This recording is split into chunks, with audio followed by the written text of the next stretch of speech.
दोस्तों, आज की वीडियो बहुत ही खास होने वाली है क्योंकि बहुत सारे कमेंट्स आ रहे थे कि साल 2023 हमारे करियर को लेकर कैसा रहेगा, हम कितना पैसा कमा सकेंगे। तो सब कमेंट्स का रिप्लाई करना तो मुमकिन नहीं, लेकिन इस वीडियो में हम जानेंगे कि वो कौन से 8 बरूज हैं जिनके करियर और कामकाज में काफी पॉजिटिव चेंज आएगा।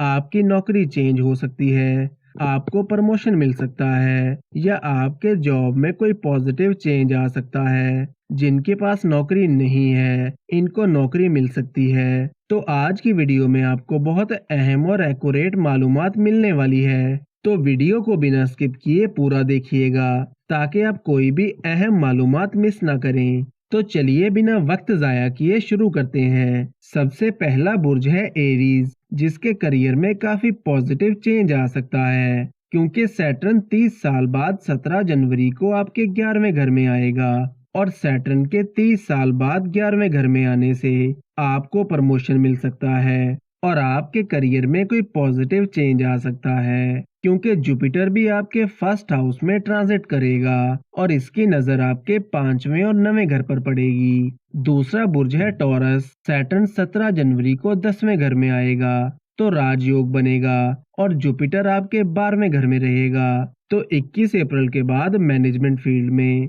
डॉक्यूमेंट लाइन में, कंप्यूटर से रिलेटेड या बैंकिंग सेक्टर में या काउंसलिंग से रिलेटेड फील्ड में कोई अच्छी जॉब मिल सकती है या फिर जॉब में जो सेटिस्फेक्शन का फैक्टर लो था, इसमें बेहतरी आ जाएगी। तीसरा बुर्ज है जमनाए और जमनाए वाले साल 2023 में काफी खुशकिस्मत रहेंगे क्योंकि 17 जनवरी को आपकी शनि की ढैया खत्म हो जाएगी और सैटर्न 17 जनवरी को 30 साल बाद आपके नसीब के घर में आएगा।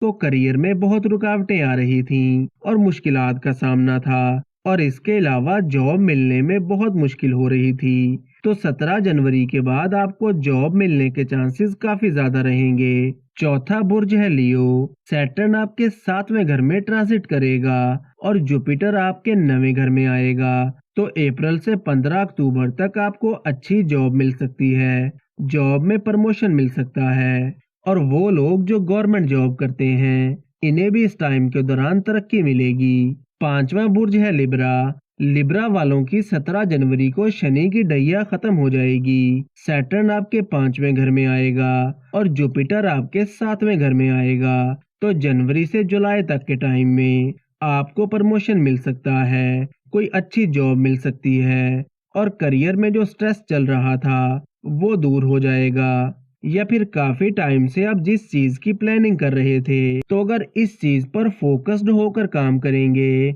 तो उसको आप अचीव कर सकेंगे। इसके बाद है सैगिटेरियस। सैगिटेरियस वालों के लिए साल 2023 बहुत अच्छा रहेगा क्योंकि 17 जनवरी को शनि की साढ़सती खत्म हो जाएगी और सैटर्न आपके तीसरे घर में ट्रांजिट करेगा और जुपिटर अप्रैल के महीने में आपके 5वें घर में आएगा। सैगिटेरियस वालों को बस दिल लगाकर मेहनत करना होगी और आपको कामयाबियां मिलती हुई दिखाई देती हैं। कोई बहुत अच्छी जॉब मिल सकती है, खास तौर पर वो लोग जो आईटी, टेक्निकल या इंजीनियरिंग में हैं, ऑनलाइन काम करते हैं या मार्केटिंग से जुड़ा कोई काम करते हैं या फिर जमीन से जुड़ा कोई भी काम करते हैं। तो जनवरी के बाद आपकी जिंदगी में बहुत पॉजिटिव चेंज आ सकता है। इसके बाद है कैप्रिकॉर्न। जुपिटर 21 अप्रैल को आपके चौथे घर में आएगा। Management, counselling, banking sector, computer से रिलेटेड या आईटी सेक्टर में हैं या फिर आप किसी चीज को मैनेज करते हैं या डील करते हैं, तो आपके करियर में कोई पॉजिटिव चेंज आ सकता है और अप्रैल से अक्टूबर के टाइम में आपको अच्छी जॉब मिल सकती है या जॉब में प्रमोशन मिल सकता है। आठवां बुर्ज है इक्वेरियस। सैटर्न 30 साल बाद 17 जनवरी को आपके पहले घर में आएगा जिससे राजयोग बनेगा। तो नौकरी तो मिलेगी लेकिन प्रेशर भी रहेगा और वो लोग जिनकी किस्मत इनका साथ नहीं दे रही थी और बहुत मुश्किलात का सामना था मगर नौकरी नहीं मिल पा रही थी, तो अप्रैल के बाद आपको जॉब मिलने के चांसेस काफी ज्यादा रहेंगे। वीडियो को लाइक और कमेंट सेक्शन में अपनी राय का इजहार जरूर करें और रोज ऐसी बहुत सी इन्फॉर्मेशन के लिए हमारे साथ बने रहिएगा।